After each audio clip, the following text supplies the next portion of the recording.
Welcome to today's Destination Unknown.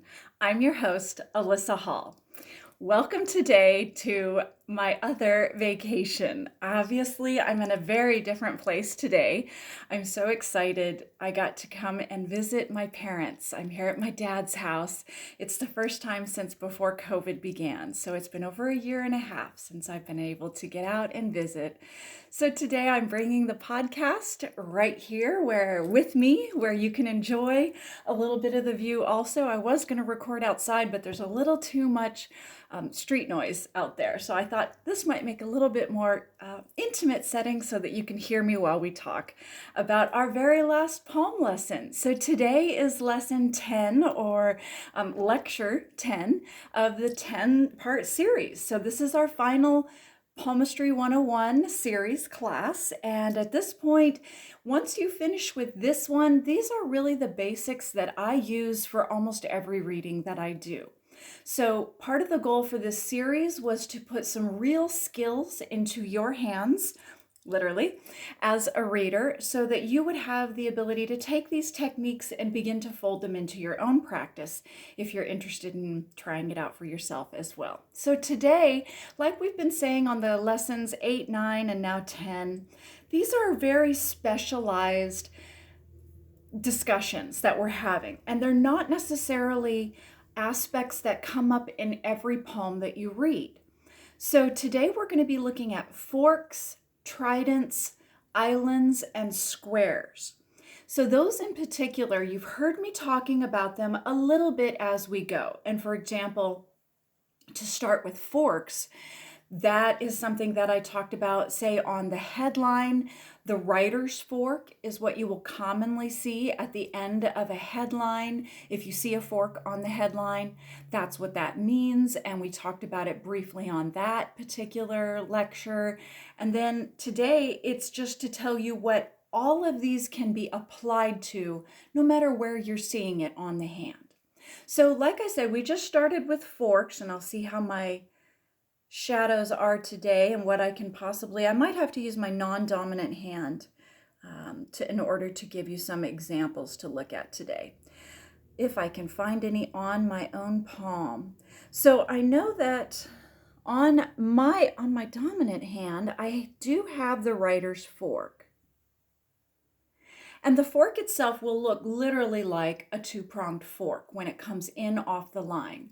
You can see that if I'm looking at a non-dominant.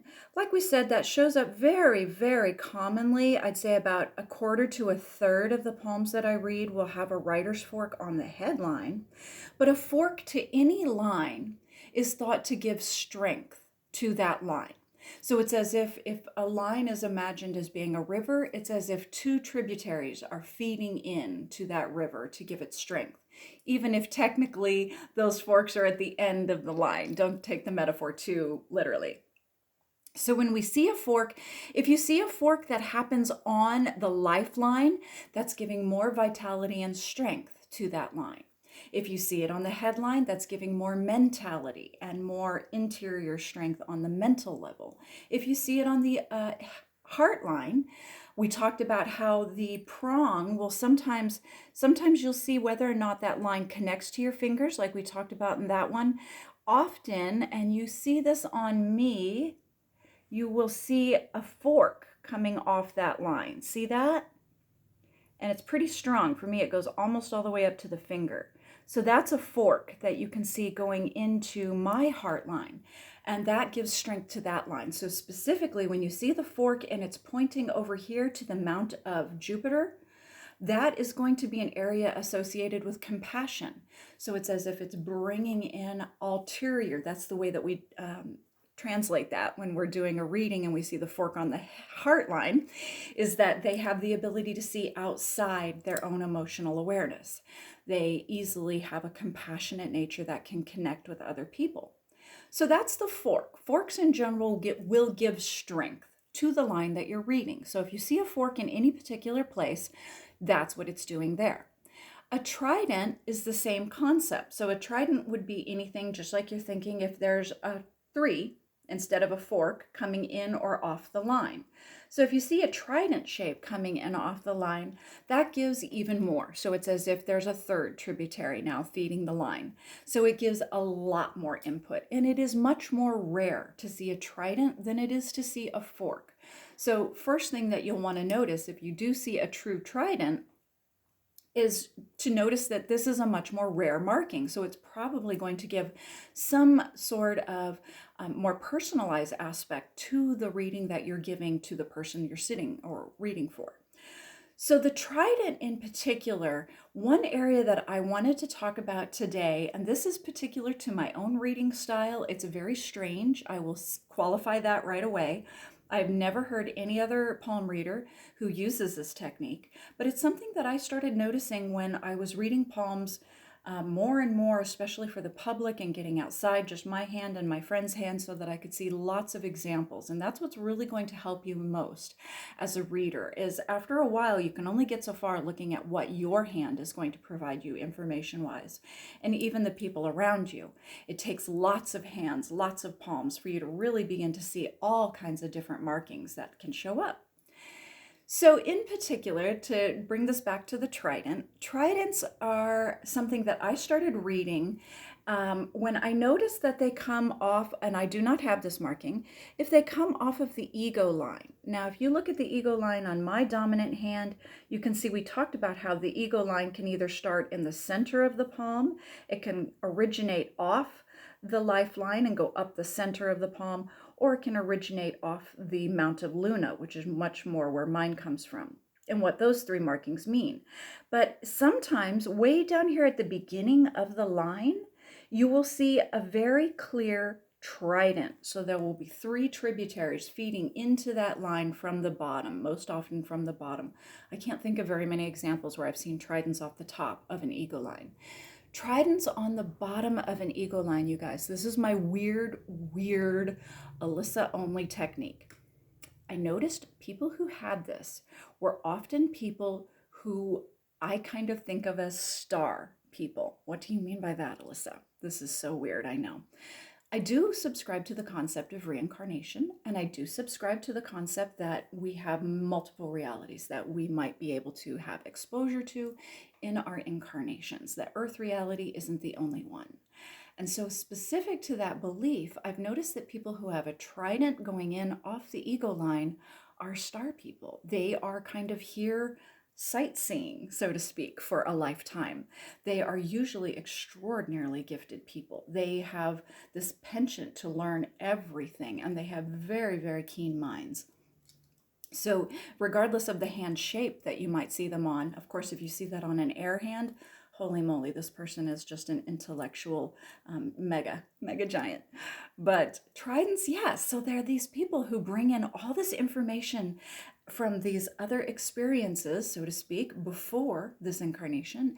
And then they come into this lifetime and it's as if they don't really relate to everyone here, but they're very curious and want to learn plenty about. And so sometimes these people will have multiple degrees. That's another time you'll see a trident on there. As I might ask them, are there several areas that you're very proficient in or have had studied?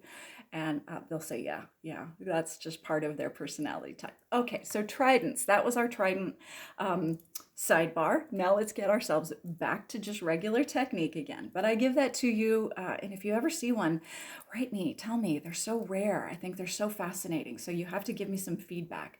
I only kind of have that for a few people who know that technique, so I would love your feedback. So let's get back to some more regular palmistry. The next thing to talk about, we've talked about forks and we talked about tridents. We were also going to talk about islands. Islands on the line. Now, I don't have on my palm, and I'm trying to see, do I have it anywhere? I do have one island that kind of formed. Okay, let's use that as an example. Wow, and it's kind of beginning to fade away already. So what does this mean, Alyssa? When I was talking about the heart line, and I was using my non-dominant hand when I was doing that particular lecture that day, but then later I posted about this on Facebook because I was looking at my dominant hand, and I don't know if you can get it, but there is an island where I'm looking at right now, you guys, is there's a very faint secondary line that has come up between the primary line of my heart line. And it shows, and that's right in the area that shows whether or not you connect with people. Can you see it right there? It's kind of a faint but big oblong shaped right there on the palm. That didn't used to be there. That is a new marking. And as you've heard me say throughout the series, your palm lines will change. Every 6 months to a year, you will begin to see lines come up or go down, depending on how much energy or you're investing in that particular area of your life. So islands in particular, and why I mention all of these things before discussing the technique of what does this mean, islands are times that you are literally finding yourself isolated. So it's as if you were on a metaphorical island. So even if you are not completely isolated from all humanity, it might be a period of isolation, especially if you find it. So isolation can show up on all the different lines a little differently. We'll get to mine next. You see it sometimes on the lifeline, and that can be a time of more solitude that they're going through, and that might be more physical because that's a physical based. Sometimes you will see it on the headline. That's going to be more of an interior solitude. It might be a time that they really withdrew from other people. They still went to their job and did all those normal things, but they really weren't connecting with a lot of people. And then, at least maybe on an intellectual level, emotionally is what we get to on the heartline, of course. And so it's so interesting to me because I noticed this for the first time this spring. I've never had an island on my palm, and yet this gigantic island kind of showed up on my heartline during a year that I spent in quarantine. That's it, right? Like that's literally another example that showed up on my hand that I didn't even think about until I read it after the fact. And I said, yeah, that's reflective of the past year that I've spent in quarantine with my family and very isolated from the rest of the world and everything. So that was fascinating to me to see that actually happen in real time on my palm. So that's what islands are. They're a time of isolation. The difference between the island and the square is pretty much where your intention lies, because the square is also another sign of isolation. So the difference between the square and the island is squares much more are indicative of times that we go through isolation, which is enforced. It is not necessarily something that we would have chosen for ourselves. So I don't know, I almost kind of argue, I don't think I would have chosen particularly to go through quarantine like we have, but obviously in a very legitimate sense, that was my choice to stay home and be there. Medical isolation can happen. You will definitely, if it shows up on your lifeline and you see a very solid square show up on there, that can be a medical isolation. It can also be literally a sign of being in a cell, which is to say incarceration.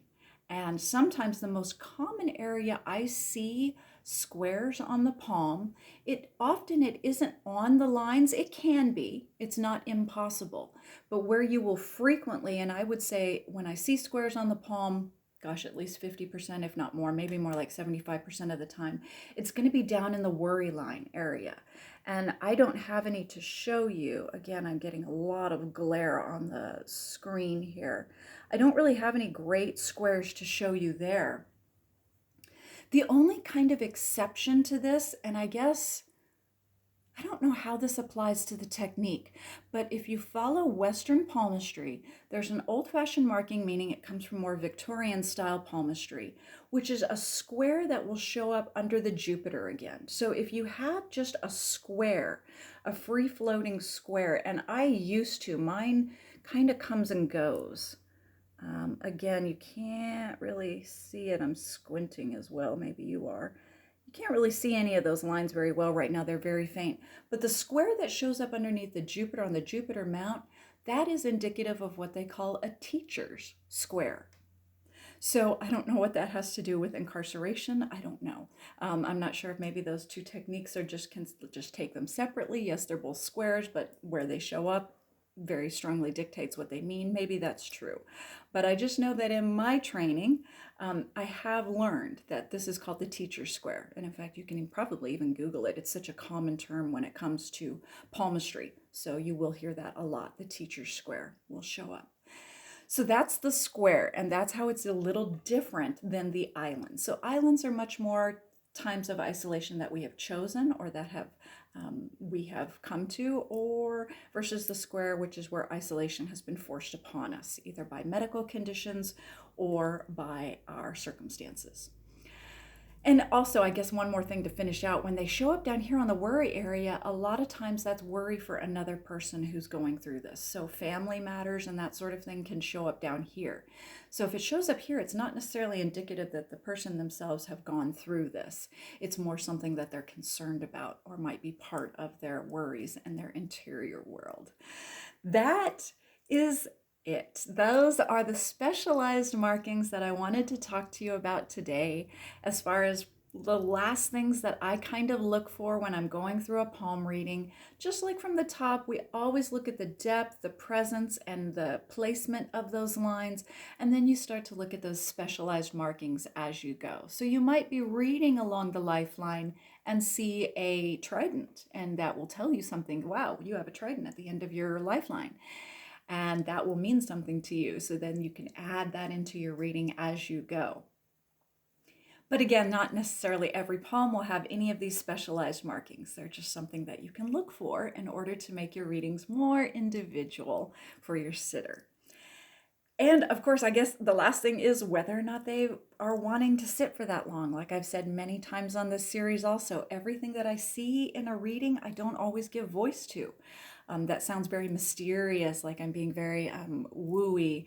That's not true. It's really just a matter of like, I only have so much time to give when it comes to doing the reading. And so I might not want to sit there and tell them about everything in their palm for an hour because they've only paid me $15 and they only want to sit down for 10 minutes. So learning to edit yourself is one of the hardest things, I think, because I will see specialized areas and I just won't end up talking about them just because I don't have the time to go into it with them. Sometimes I will tell them that if they'd like to have a longer reading, there's more that I do see in their palm, and I'll leave my card with them.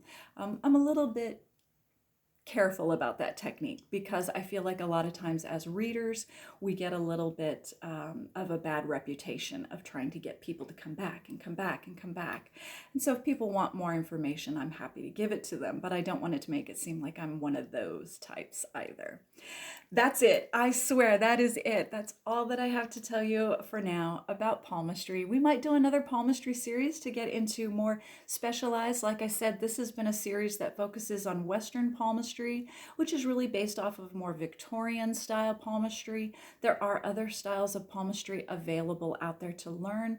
They are not the ones that I have the most experience with. So if we went into other forms of palmistry, I'd be excited to be a beginner seeker as well. Thanks again and keep listening.